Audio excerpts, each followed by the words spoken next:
అందరికీ కూడా నమస్కారం అండి. వైసీపీ పార్టీ ఒక డ్రామా కంపెనీ లాగా తయారైంది.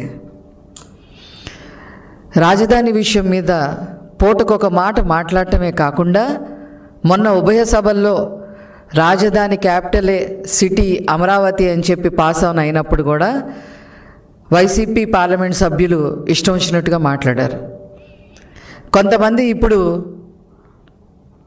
అమరావతి పేరుతో ఒక దోపిడీ జరగబోతా ఉంది అని చెప్పి వైసీపీ నాయకులు, ముఖ్యంగా జగన్మోహన్ రెడ్డి గారు మాట్లాడుతూ ఉన్నారు. దోపిడీకి అభివృద్ధికి తేడా తెలియకుండా వైసీపీ నాయకులు ఉన్నారు అని చెప్పటంలో ఏమాత్రం కూడా అతిశయోక్తి లేదు. తండ్రి పదవిని అడ్డం పెట్టుకొని వేల కోట్లు దోపిడీ చేసింది, వేల కోట్లు సంపాదించిన జగన్మోహన్ రెడ్డి ఆ డబ్బుల్ని దోపిడీ అని అంటారు. పోలవరం ప్రాజెక్టు పేరుతో మొబిలైజేషన్ అడ్వాన్సులు ముందే తీసేసుకొని ఆస్తులు పాస్తులు కొనుక్కున్నారు చూసారా మీ కుటుంబం, దాన్ని దోపిడీ అంటారు. వెంకట నరసయ్య అనే ఒక చేనేత వ్యక్తిని ముగ్గు గనుల కోసం హత్య చేసి వేల కోట్లు సంపాదించారే, దాన్ని దోపిడీ అని అంటారు. మనీ లాండరింగ్ కేసుల్లో ఇరుక్కొని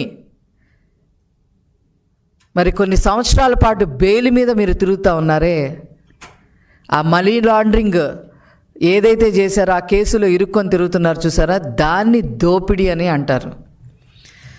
మరి ఈ దోపిడీ డబ్బుతో సాక్షి ఛానలు, సాక్షి పేపరు పెట్టి ఆ పేపర్లో ఇష్టం వచ్చినట్టుగా రాతలు రాసి బ్లాక్మెయిలింగ్ చేసి మరి అవతల వాళ్ళ దగ్గర నుంచి డబ్బులు గుంజుతున్నారే, దాన్ని దోపిడీ అని అంటారు.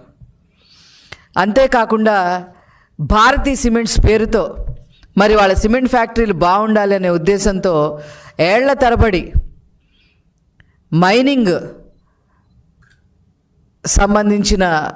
మైనింగ్కి సంబంధించిన స్థలాలన్నీ కూడా తీసుకొని దోపిడీ చేస్తున్నారే, దాన్ని దోపిడీ అని అంటారు.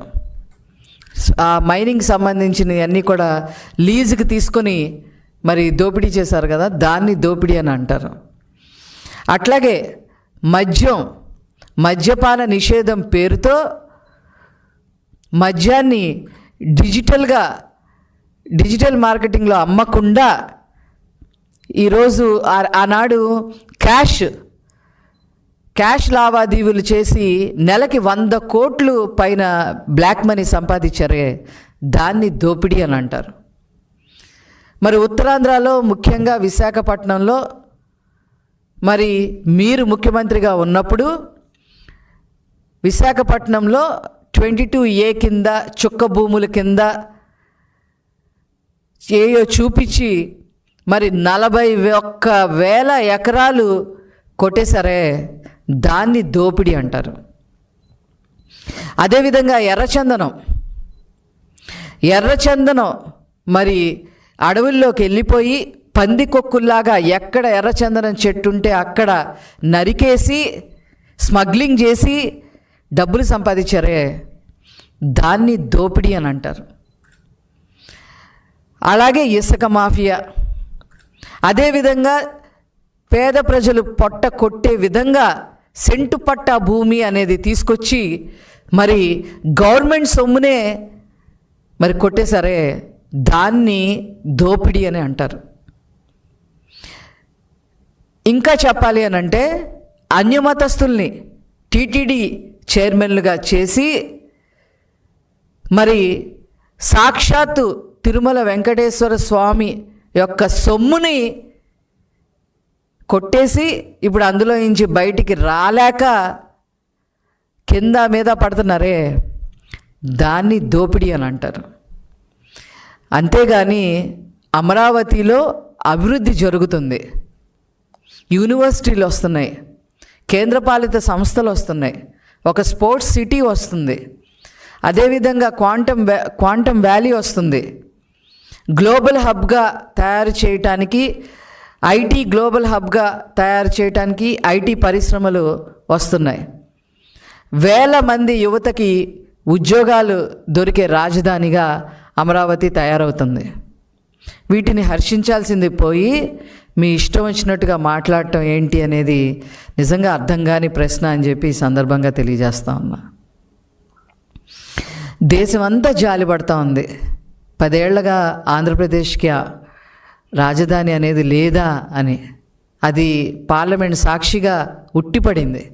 ఆయా రాష్ట్రాల పార్లమెంట్ సభ్యులు కూడా మాట్లాడటం జరిగింది.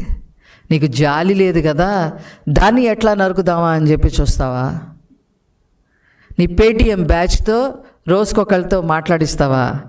వైవి సుబ్బారెడ్డి, విజయసాయిరెడ్డి, పెద్దిరెడ్డి రామచంద్రారెడ్డి, వీళ్ళందరితో, సజ్జల రామకృష్ణారెడ్డి, వీళ్ళందరితో ప్రెస్ మీట్లు పెట్టిస్తావా? అసలు ఈ సైకోతత్వం అంటే ఏంటో అసలు మాకు అర్థం కావట్లే. రాజధాని మీద ఒక స్పష్టత లేకపోగా ముఖ్యమంత్రి స్థానంలో ఉండి ఎన్ని అబద్ధాలు చెప్పావు. అవన్నీ కూడా స్వయంగా నారా లోకేష్ గారు ట్వీట్ చేయటం కూడా జరిగింది. ఆ వీడియోలు నీకు తిరిగి సమాధానం చెప్పే పరిస్థితి కూడా లేదు. కానీ ఏదో రకంగా బురద జల్లాలి అనే ఉద్దేశంతో నువ్వు కూర్చున్నావు. కేవలం ఇది కక్ష సాధింపు తప్ప ఇంకొకటి కాదు. రైతులు మాట్లాడకుండా చంద్రబాబు గారు ఎప్పుడైతే ఈ ఏరియాలో, గుంటూరు విజయవాడ ఏరియాలో రైతుల్ని కోరి రాజధాని కడతాను, మీ భూములు ఇవ్వండి అంటే మాట్లాడకుండా చంద్రబాబు గారి మీద ఉన్న నమ్మకంతో 30,000 ఎకరాల పైన ఇచ్చారు చూసారా. అది ఓర్చుకోలేని తనం ఈ జగన్మోహన్ రెడ్డికి. నీకు పేరు లేదు, నీ అయ్యకి పేరు లేదు, నీ కుటుంబానికి పేరు లేదు. మీది ఒక చెంచల్గూడ జైలు పార్టీ అంటారు, ఒక మాఫియా పార్టీ అంటారు. ఇవన్నీ ఇట్లాంటి పార్టీని ఆ పేర్లు రాకుండా దోపిడీ పార్టీ అని అంటారు. ఆ పేర్లని ఎలా తుడుచుకోవాలనే ఆలోచన విధానం లేకుండా ఈరోజు 5 కోట్ల ప్రజల యొక్క ఆకాంక్ష, 5 కోట్ల ప్రజల యొక్క కళ, మన రాజధాని అమరావతిని కూడా కళ్ళు పొడిసేసేలాగా మాట్లాడటం నీకొక్కడికే చెల్లుబాటైంది. దీన్ని మేము తీవ్రంగా ఖండిస్తున్నాం.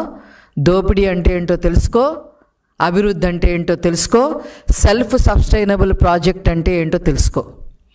మీ వైసీపీ నాయకుల్ని నేను ఒక విషయం చెప్పదలుచుకున్నా. మీరు సెల్ఫ్ సస్టైనబుల్ ప్రాజెక్ట్ అంటే దాని మీనింగ్ ఏంటో తెలుసుకొని ప్రెస్ మీట్లకు రండి.